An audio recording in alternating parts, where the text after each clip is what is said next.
Johnson here from Digital Home, back at it again.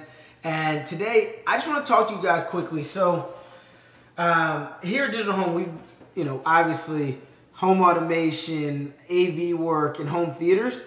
But something I've been noticing lately is a big uptick for us in terms of the amount of home theaters that we're doing.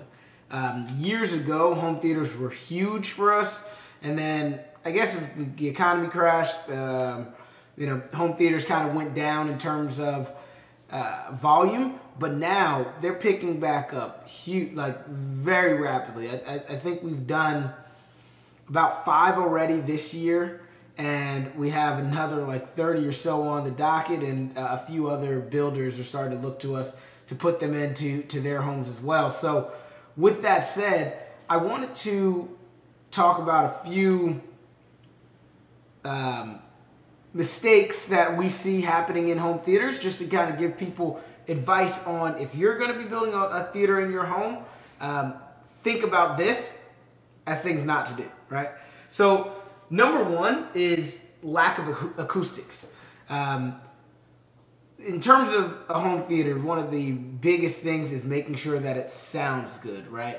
And if you don't have any acoustics in the room, it doesn't help with that. So helping with those acoustics, it makes it so everything, the sound's not just bouncing off everywhere. One of the reasons that you wouldn't put hardwood floor in a home theater, or you see a lot of times people will have normal walls in a home theater like this, but really it's a lot better if you're doing fabric with acoustics in there, because it's going to help absorb the sound better and make it just sound better when you're watching movies, listening to games, or watching games, or things of that nature.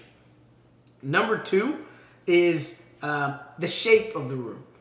A lot of times you'll see that people will have an open space in their home, and for that reason they'll say, hey, let's just throw a home theater here. Yes, I'm all for that.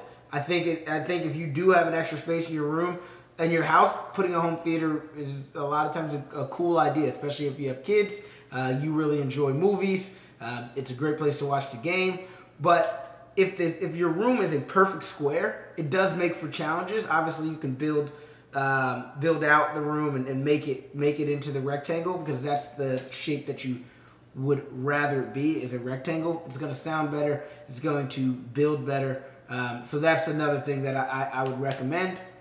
Number three is if you have a very large room and you are doing platforms, see a lot of times people will do the platforms too small, right?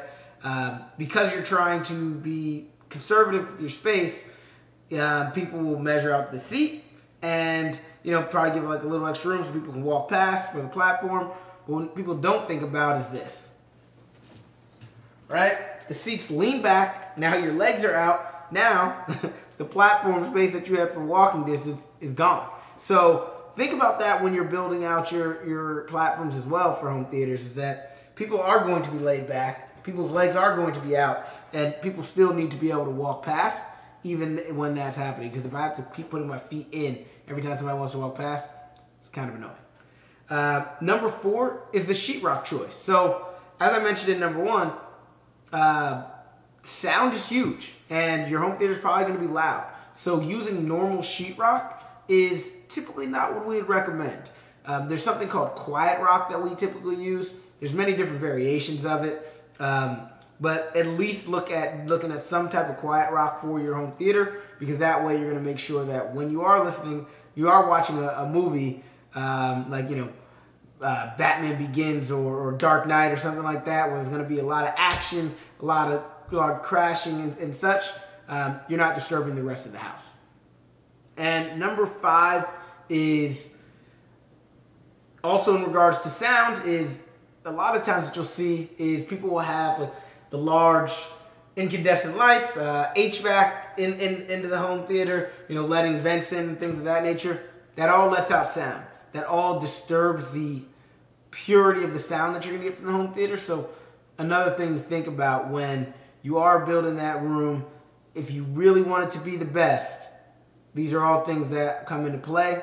Obviously, sound is huge. I could easily go more into how to think about the picture as well, from a projector, from a screen, etc. But these are 5 that I see people kind of faux pas that I see people making already a lot, and just recommendations on how to get past it. So if you guys have thoughts here, let me know in the comments right here, or as always, my contact information is right there. Feel free to reach out to me. Look forward to talking. Have a good one. Peace.